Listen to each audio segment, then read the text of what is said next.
Welcome back. Well, last year, doctors at Wake Forest Baptist Medical Center saw the number of children with gunshot injuries more than double, and that's compared to 2017. Dr. Luke Neff is an Air Force veteran himself and a pediatric trauma surgeon there at Brenner Children's Hospital. He joins us now with some very important information this afternoon. Good afternoon to you. Thanks for having me. First question for you, Doctor. For families who have guns in their homes, what is your advice to help keep those kids safe?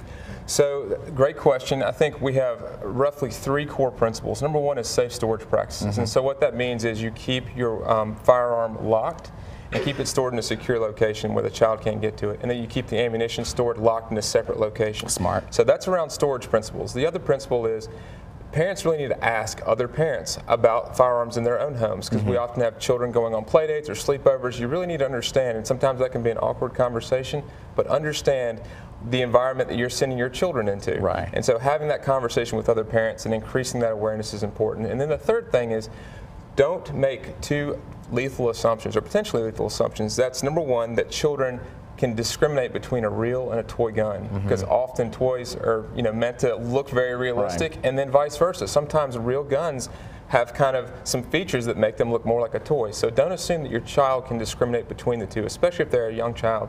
And then also, don't assume that they can't find it. Right. There's something about a firearm that's alluring and mysterious and powerful, and children are just drawn to that. And so even from my own life and my own experiences, I know that if it's out there and it's known, it can be found. Right.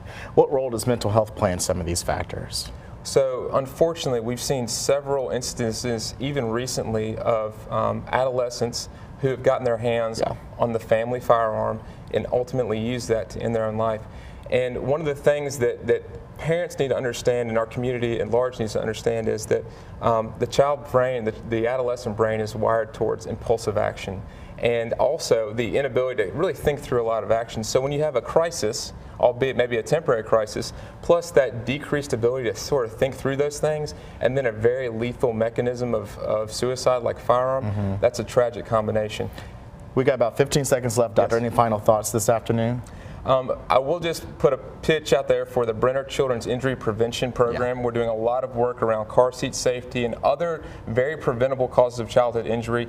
An ounce of prevention is worth a pound of cure. Very important tip indeed. We appreciate your time this afternoon. Thanks so much.